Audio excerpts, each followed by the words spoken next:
सोनम के पिता रामनाथ एक दर्जी थे। वो सिलाई करके घर का खर्चा चलाते थे। सोनम की एक छोटी बहन भी थी जिसका नाम प्रिया था। वो बहुत ही खुशहाल परिवार था। एक बार की बात है, शादी का सीजन चल रहा था। सोनम की माँ, शादी का सीजन चल रहा है तो आजकल मैं रात में अपनी दुकान पर ही सोऊंगा क्योंकि बहुत ज्यादा काम है।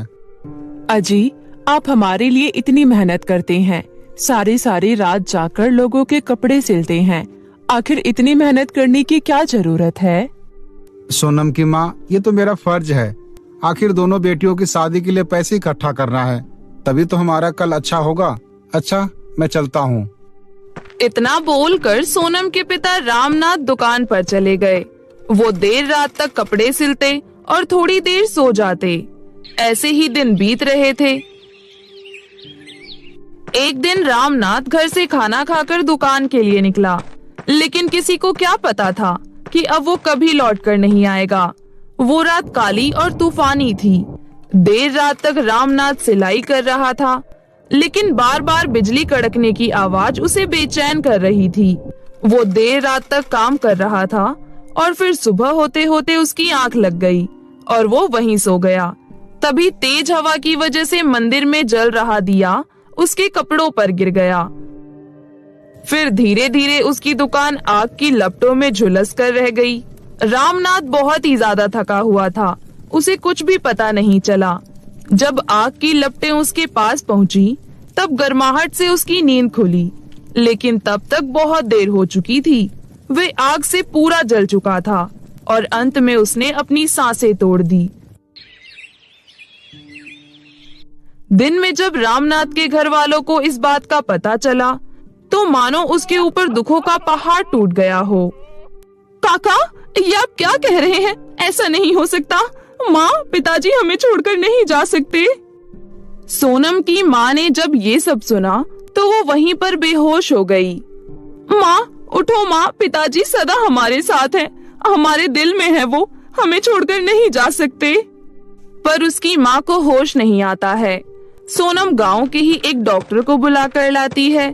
चेक करने के बाद डॉक्टर कहता है, इन्हें हार्ट अटैक आया है, घबराने की कोई बात नहीं है। हमने उन्हें दवाई दे दिया है और ये दवाई है जो आप ले आना। और हाँ, एक बात का जरूर ध्यान रखना, इन्हें फिर से किसी बात का टेंशन मत देना। जितना हो सके अपनी माँ को खुश रखने की कोशिश करना। बाकी कोई परेशानी हो तो मुझे बुला लेना। ठीक है डॉक्टर। इतना बोलकर डॉक्टर चली जाती है। हे भगवान, आपने हम गरीबों के साथ ही ऐसा क्यों किया? अब हमारा क्या होगा? अब कौन हमारा ध्यान रखेगा? अब हमारी दोनों बेटियों की शादी कैसे होगी? एक ही तो सहारा था, तुमने उसे भी छीन लिया। माँ, आप बिल्कुल भी चिंता मत करो, मैं हूँ ना। मैंने पिताजी से सिलाई का काम अच्छे से सीख लिया था। अब मैं बुटीक में जाकर कपड़े सिलने का काम करूँगी और मैं आपसे वादा करती हूँ, मैं आपको और अपनी छोटी बहन को कभी कोई दिक्कत नहीं होने दूंगी। बेटा, तू अकेले ये सब कैसे करेगी? हमारी दुकान तो पहले ही जल चुकी है, ना तो उसमें एक भी कपड़े बचे हैं, ना ही कोई सिलाई मशीन बची है। अब तो इतने पैसे कहाँ से लाएगी? माँ, कुछ दिनों के लिए हम अपना घर गिरवी रख देते हैं। जैसे ही हमारा काम चलेगा, हम सबसे पहले अपना घर छुड़ा लेंगे। माँ, मेरा यकीन करो, सब ठीक हो जाएगा। और देखना, हम इतने सारे पैसे कमाएंगे कि आपको जिंदगी में कभी कोई तकलीफ नहीं होगी। और मैं आपका इलाज भी शहर के अच्छे हॉस्पिटल में करवाऊंगी। काजल का एडमिशन भी सबसे अच्छे स्कूल में करवाऊंगी। अपने पापा का हर सपना पूरा करूंगी। माँ, बेटा, ये घर तुम्हारे पापा की आखिरी निशानी है। मैं इसे नहीं छोड़ सकती, लेकिन मुझे तुम पर पूरा यकीन है, तुम जल्दी घर छुड़ा लोगी।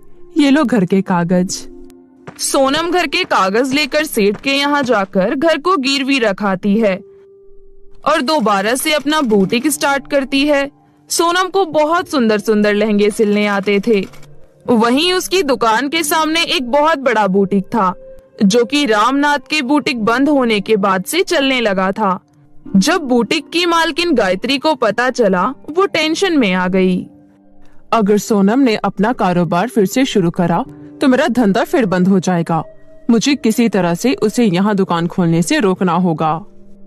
ये सोचकर गायत्री सोनम की दुकान पर जाती है और बोलती है, सोनम बेटा, तुम्हारा बुटीक यहाँ पर बिल्कुल भी नहीं चलेगा, क्योंकि यहाँ पर मेरा भी बुटीक है और मेरे बुटीक के सामने तुम्हारे छोटे से बुटीक में कोई भी कपड़े सिलाने नहीं आएगा। बेटा, मैं तुम्हारी भलाई के लिए ही बोल रही हूँ, यहाँ पर तुम्हारा बुटीक नहीं चलने वाला। तुम कहीं और जाकर अपना बुटीक खोलो। गायत्री आंटी, यहाँ पर किसका बुटीक चलेगा और किसका नहीं, ये तो मुझे आपकी बातों से साफ साफ पता चल रहा है।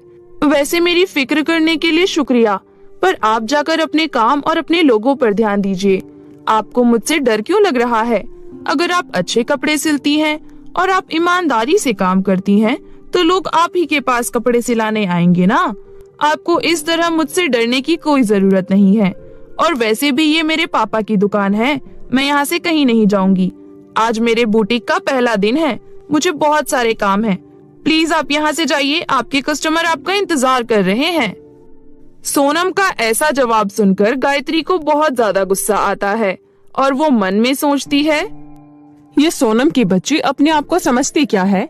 मैं उसे किसी भी हाल में यहाँ दुकान खोलने नहीं दूंगी। बस तो देखती जा आगे आगे होता है क्या।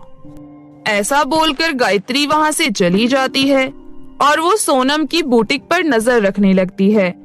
सोनम के हाथों में जैसे जादू था। वो बहुत ही अच्छे डिजाइन वाले कपड़े बनाती थी, जिससे हर कोई सोनम के हाथों से सिले हुए कपड़ों की बहुत तारीफ करता था। अब धीरे धीरे करके सभी कस्टमर सोनम से ही कपड़े सिलाने लगते हैं। एक दिन सोनम की दुकान पर एक सेठानी आती है। सोनम बेटा, मैंने तुम्हारे हाथों से सिले हुए कपड़ों की बहुत तारीफ सुनी है। वाकई तुम्हारे हाथों में जादू है। वो क्या है ना, मेरे घर में शादी का फंक्शन है। हमने सोचा है कि हम सब एक जैसी साड़ी पहनेंगे, तो क्या तुम 10 दिनों के अंदर हमारे लिए 101 सेम टू सेम ब्लाउज सिल सकती हो? पैसों की फिक्र मत करो, मैं इसके लिए तुम्हें पूरे 50,000 रुपए दूंगी। आप बिल्कुल निश्चिंत रहिए, समझिए आपका काम हो गया। मैं आपको टाइम से पहले ही सारे ब्लाउज तैयार करके दे दूंगी। इतना बोलकर वो सेठानी वहाँ से चली जाती है और सोनम अपने काम में लग जाती है। सोनम बेटी, तू आ गई? चल अब खाना खा ले, मैंने तेरे लिए राजमा चावल बनाए हैं। वाह माँ, आपको कैसे पता कि आज मेरा राजमा चावल खाने का मन था? मुझे तुम दोनों के मन के बारे में सब कुछ पता चल जाता है। और बता, तेरा काम कैसा चल रहा है? बहुत अच्छा चल रहा है माँ। आज मुझे बहुत बड़ा ऑर्डर मिला है। जैसे ही पेमेंट मिलेगी, मैं सबसे पहले ये घर गिरवी से छुड़वाऊंगी। और मैंने मास्टर जी से भी बात कर ली है। कल ही स्कूल जाकर काजल का दाखिला भी करवा दूंगी। माँ, अब से हमारे जीवन में खुशियाँ ही खुशियाँ होंगी। मेरी बेटी की खुशियों को किसी की नजर ना लगे। इधर सोनम पूरे दिन मेहनत करके पूरे 101 साड़ी के ब्लाउज सिलकर तैयार कर देती है। ये बात जब गायत्री को पता चलती है तो गायत्री आग बबूला हो जाती है। पहले इसके बाप की वजह से मेरा बुटीक नहीं चल रहा था और अब ये, इसकी वजह से मेरे दुकान पर कोई भी कस्टमर नहीं आता। अगर आज उसने उस सेठानी का ऑर्डर बनाकर दे दिया तो ये मुझसे भी ज्यादा अमीर हो जाएगी और उसका बुटीक और भी ज्यादा फेमस हो जाएगा। मुझे किसी न किसी तरीके से ऑर्डर तैयार करने से इसे रोकना ही होगा। इधर सोनम सारा ऑर्डर तैयार कर देती है। अरे वाह, ये सारे ऑर्डर तैयार हो गए और कल मुझे इसकी पेमेंट मिल जाएगी। फिर हमारी सारी परेशानी दूर हो जाएगी। खुशी खुशी सोनम दुकान बंद करके अपने घर चली जाती है। तभी गायत्री चुपके से उसकी दुकान के अंदर बहुत सारे चूहे छोड़ देती है। इधर सोनम खुशी खुशी अपने घर आती है। देखो माँ, मैं आपके लिए आपकी मनपसंद मिठाई लेकर आई हूँ। काजल, तुम्हें रसगुल्ले बहुत पसंद है ना, इसे खा लो। ऐसे क्या जरूरत थी बेटा, पहले पैसे तो आ जाने देती, फिर खर्चा करती। अरे माँ, समझो पैसे आ ही गए, कल का दिन हमारे लिए बहुत सारी खुशियाँ लाएगा। और वहीं गायत्री उसकी खुशियों पर ग्रहण लगाने की पूरी तैयारी कर चुकी थी। उसने चूहे सोनम की दुकान में छोड़ दिए थे। वे सारे चूहे मिलकर वो सारा कपड़ा कुतर देते हैं। अगले दिन सोनम खुशी खुशी अपने बुटीक पर जाती है और तभी सेठानी भी अपने कपड़े लेने पहुंचती है। जैसे ही सोनम सेठानी को कपड़े देती है, सेठानी कपड़े देखकर आग बबूला हो जाती है। हे भगवान, सत्यानाश हो तेरा। ये क्या किया तुमने मेरे कपड़ों के साथ? मेरा इतना महंगा कपड़ा तुमने चूहों से कटवा दिया। मैं तुम्हें छोड़ूंगी नहीं। मुझे मेरे सारे कपड़ों के पैसे चाहिए। पिछली बार तो तुम्हारे बाप को गांव वालों ने माफ कर दिया था, पर मैं माफ नहीं करूंगी। दोनों बाप बेटी हो ही लापरवाह। बाप ने लापरवाही से दुकान जला दी और बेटी ने कपड़े चूहों से कटवा दिए। मेरी हिम्मती मारी गई थी जो मैं लोगों की बातों में आकर तुम्हारे पास कपड़े सिलाने आ गई। मुझे मेरे कपड़ों का हर्जाना दो, वरना मैं तुम्हें पुलिस में दे दूंगी। देखिए सेठानी जी, मुझे नहीं पता ये सब कैसे हो गया। कल तक तो यहाँ पर सब ठीक था। पता नहीं रात भर में इतने सारे चूहे मेरी दुकान में कैसे आ गए। देखिए, मैं आपके आगे हाथ जोड़ती हूँ, आप मुझे थोड़ा सा समय दे दीजिए। मैं आपके सारे पैसे लौटा दूंगी। अभी मेरे पास पैसे नहीं हैं। ठीक है, मैं तुम्हें कल तक का समय दे रही हूँ। अगर तुमने मेरे पैसे नहीं लौटाए तो मैं तुम्हें छोड़ूंगी नहीं। सेठानी इतना बोलकर चली जाती है। सोनम को कुछ समझ नहीं आ रहा था कि ये सब उसके साथ कैसे हो गया। सोनम जोर जोर से रोने लगती है और वहीं दूसरी तरफ गायत्री सोनम को दुखी देखकर बहुत ही ज्यादा खुश होती है। मुझसे पंगा लेने चली थी, अब इसे इसकी असली औकात याद आएगी। बड़ी आई थी बुटीक चलाने वाली, अब मैं भी देखती हूँ ये सेठानी के पैसे कैसे लौटाती है। गायत्री सोनम को दुखी देखकर बहुत ही ज्यादा खुश हो रही थी और उधर सोनम बहुत ही ज्यादा रो रही थी। वो रोते हुए बस चलती जा रही थी। अब मैं इतने सारे पैसे कहाँ से लौटाऊंगी? वैसे ही पहले से मैंने अपना घर गिरवी पर रख रखा है और माँ की तबीयत भी खराब रहती है। घर में एक छोटी बहन भी है। मैं ठीक तरह से अपने घर की जिम्मेदारी नहीं उठा पाई। मैंने माँ से वादा किया था मैं घर गिरवी से छुड़ा लाऊंगी और उनका इलाज करवा दूंगी। बहन से वादा किया था मैं उसका दाखिला एक अच्छे स्कूल में करवाऊंगी। मैं तो कुछ भी नहीं कर पाई। ऊपर से मेरे हाथ से घर भी चला गया और बुटीक भी चली गई। अब तो हम पूरी तरीके से बर्बाद हो गए, सड़क पर आ गए। मैं सेठानी के इतने सारे पैसे कहाँ से ला कर दूंगी? हे ऊपर वाले, तू हम गरीबों के साथ ऐसा क्यों करता है? अभी अभी तो खुशियाँ आने वाली थी, लेकिन सब खत्म हो गया। सोनम रोते हुए चलती ही जा रही थी।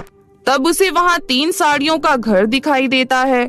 साड़ी का घर देखकर सोनम हैरान हो जाती है। तभी पहले साड़ी के घर से आवाज आती है, सोनम बेटा, मेरे घर में आओ। मेरे घर में तुम्हें रुपया, पैसा, धन दौलत, ऐशो आराम सब मिलेगा। तुम्हें पैसों की बहुत जरूरत है ना? आओ, मेरे घर के अंदर आओ। तभी दूसरे साड़ी के घर से आवाज आती है, सोनम बेटा, तुम इसकी बातों में मत आओ, तुम मेरे घर में आओ। यहाँ पर तुम्हें जिंदगी के सारे सुख, शांति और आराम मिलेंगे। तुम मेरे घर में आराम से एक महारानी की तरह जिंदगी जियोगी। तुम मेरे घर में इस घर की मालकिन बनकर रह सकती हो। आओ, मेरे घर के अंदर आओ। सोनम बेटा, मेरे घर में एक बूढ़ी अम्मा है। वो काफी दिन से प्यासी है। क्या तुम आकर उनकी मदद करोगी? जादुई साड़ी के घर, मुझे अभी पैसों की सख्त जरूरत है, पर मेरे लिए पैसा किसी की जान से बढ़कर नहीं है। मैं तीसरी जादुई साड़ी के घर में जाकर उन बूढ़ी अम्मा की मदद करना चाहूंगी, क्योंकि मेरी माँ ने सिखाया है कि जरूरतमंद की मदद करने वालों की स्वयं भगवान मदद करते हैं। सोनम तीसरे जादुई साड़ी के घर में चली जाती है और उस घर में ढेर सारा पैसा था। सोने के सिक्के, चांदी के सिक्के और हीरे मोती जेवरात थे। तभी पीछे से साड़ी घर से आवाज आती है, सोनम बेटा, हम तीनों साड़ी घर बस तुमसे तुम्हारी परीक्षा ले रहे थे कि कहीं तुम कोई लालची लड़की तो नहीं, लेकिन तुम हमारी परीक्षा में बिल्कुल खड़ी उतरी हो। तुम एक नेक दिल लड़की हो। तुमने इतनी मुसीबतों में भी एक अम्मा की मदद करने की सोची। मैं तुमसे बहुत ज्यादा खुश हुई। तुम मुझे अपने साथ यहाँ से ले चलो। तुम्हें इस घर में कभी किसी चीज की कोई कमी नहीं होगी। इतना बोलकर वो जादुई साड़ी का घर अपना आकार छोटा कर लेता है और फिर सोनम खुशी खुशी उस साड़ी के घर को अपने घर ले जाती है। घर आने के बाद सोनम अपनी माँ से उस जादुई साड़ी के घर के बारे में सब कुछ बताती है। ये सुनकर उसकी माँ बहुत ही ज्यादा खुश होती है और फिर उस जादुई साड़ी के घर की मदद से सोनम सबके पैसे लौटा देती है और फिर अपना एक बहुत ही बड़ा बुटीक खोल लेती है। और फिर ये सब देखकर गायत्री बोलती है, ये सोनम की बच्ची इतनी ज्यादा अमीर कैसे हो गई? मैंने तो इसे बर्बाद कर दिया था, फिर अचानक इसके पास इतने सारे पैसे कहाँ से आ गए? गायत्री सोनम का पीछा करते हुए उसके घर तक जाती है। फिर उसे ये सब पता चलता है कि ये सब इस जादुई साड़ी के घर की वजह से हुआ है। तभी वो रात को उस जादुई साड़ी के घर को चुराने का प्लान बनाती है और जैसे ही गायत्री उस साड़ी के घर को चुराने वाली होती है, उस घर से बहुत सारे सांप निकलकर गायत्री को डस लेते हैं और इस तरह गायत्री को उसके बुरे कर्मों का फल मिल जाता है। किसी गांव में राशि नाम की एक औरत अपने बेटे और बेटी के साथ रहती थी। वे लोग बहुत गरीब थे और छोटी सी टूटी फूटी झोपड़ी में रहते थे। राशि नौकरानी का काम करके जैसे तैसे खाने तक के पैसे जुटा पाती थी। तभी एक दिन राशि की मालकिन